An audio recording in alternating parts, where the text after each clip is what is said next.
What's up, everybody? It is Matt Modi with OddsJam, and for this video, I'm talking a play-in game between the Hawks and the Hornets. This game's on Wednesday at 7 p.m. Eastern Time. So this is the second round of the Eastern Conference play-in games, with the Hawks as the 9 seed facing up against the Hornets as the 10 seed. So starting with the Hawks, kind of disappointing year for them. They finished the season a little bit over 500, but really consistent throughout the year. At the beginning of the year, with a lot of teams, they have COVID issues. So I thought that once they got those players back, they would start to make a run, but they never did. They would follow up impressive wins with disappointing losses and could just never really seem to find their footing. And going into the year, the Hawks last year went on that impressive playoff run, right? They beat the Sixers in 7. They took the Bucks, the team that ended up winning the championship, to 6 games. So I thought going into this year, after that playoff run, that they would use that playoff experience and have a really successful regular season. I thought Trae Young was going to take a step up and be in the MVP conversation. They have a ton of young talent on that team as well that I thought was going to take a step up. DeAndre Hunter, Cam Reddish, who they ended up trading, Kevin Huerter, John Collins, a lot of young talent on that team, and then obviously, like I mentioned, Young, and then Clint Capella. The Hawks also went on a run when Nate McMillan was took over for Lloyd Pierce last year, and I thought, with a full season coaching the team, again, they would make a run, they'd have a good year, but they never really did. They're 14th in net rating in the NBA. They're second on offense, which is obviously very good, but they're one of the worst defensive teams in the NBA. And like I said, just never really got it together. So kind of disappointing that they're the 9 seed here. The Hornets, a lot of similarities between these two teams. Number one, they're led by exciting playmaking point guards. The Hornets with LaMelo Ball. Both teams also have a pretty decent amount of young talent. I mentioned the Hawks players, but the Hornets with Miles Bridges. I mentioned LaMelo Ball. They have Bouknight, who might turn into something, and then the Hornets are also led by some stabilizing veteran faces like Gordon Hayward, who is still kind of working his way back. He missed a ton of time with an ankle injury, and then Terry Rozier. Both teams are really good on offense. Both teams struggle on defense. The Hornets. The main difference between them, they play at the tied for 4th fastest pace in the NBA, whereas the Hawks, you'd think that they play at a fast pace with Trae Young leading the way, but they actually don't. They're actually one of the slower teams in terms of pace in the NBA, which I thought was surprising going into the game. But so looking at the matchup between these two teams, I had trouble kind of deciding which way I wanted to go here.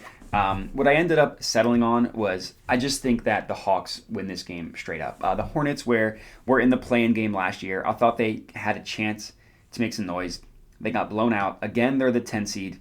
Kind of similar to the Hawks. Maybe they could have made a run in the regular season, but they never really did. The Hornets, they are exciting to watch with LaMelo Ball. Miles Bridges can dunk on anybody, but what they have in excitement, they lack in execution.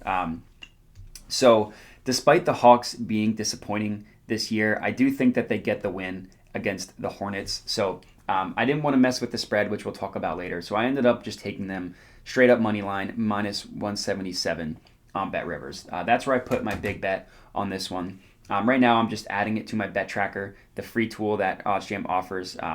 Tracks all your bets. As a sports bettor, it's incredibly important to understand your profit and loss, so you can kind of tweak your strategy based on that.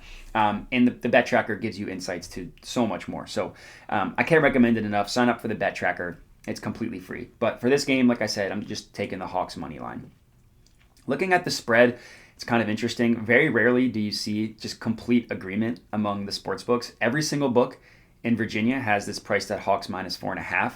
And I just didn't feel comfortable taking the Hawks spread. Either way, if you were going to bet the spread at 4.5, you should do it on WinBet because you have the least amount of juice, 108 on each side. But I ended up, like I said, sitting out the spread. The total, I was ready to load the over in this game. But as you can see, there's actually a ton of value towards the under. So as boring as it is, I'm also sitting out the total as opposed to, or in terms of an official bet. If I had to give my prediction, I really do think it goes over. I would probably take the over 237.5, but there's no value here according to the OddsJam perfect line. So I just ended up not touching it. But my logic here being the Hawks have the second worst defense in the NBA. The Hornets play at the fourth fastest pace in the NBA. The Hawks have the second best offense in the NBA. And the Hornets struggle on defense. So that leads to points, but I guess the number's so high, in the 240s would be tough. So I understand. Like I said, I ended up just totally sitting out the total, and my only bet is the Hawks money line. But a couple things to note before I hop off here. Number one, you see all these sports books here at the top. Those are all the sports books that are available to me in Virginia. So if you look at the description of this video, right, you see a bunch of different links and sports books in the sign-up bonuses. So if there's a book that's legal in your state that you're not signed up with, I highly recommend signing up using those links, and you'll get the sign-up bonus, whatever the offer is. Then you can use OddsJam to convert that into, you can arbit for guaranteed profit. You can use the free bet converter or the low hold page to convert it into just straight cash. Or what I like to do is use it on a positive expected value play, and that one that's plus money, and then just ride it out. But either way, tons of options for those free bets. Another thing to highlight is the partner program. All you need to do is, if you sign up using the link, refer your friends to OddsJam, you'll make money based on that way. So all that good stuff. Check out the links in the description and sign up where you're not already signed up. But as far as this video goes, like I said, that's all I got for you. So Hawks Moneyline, my official play. If you're tailing, we'd love to hear it. You can hit me up at my Twitter handle below. You can also comment on the video and provide your feedback that way. Other than that, would appreciate if you hit a like on the video, and if you were to hit that plus button, subscribe to the OddsJam YouTube channel. But that's all I got for you. So thanks for watching, and have a good one.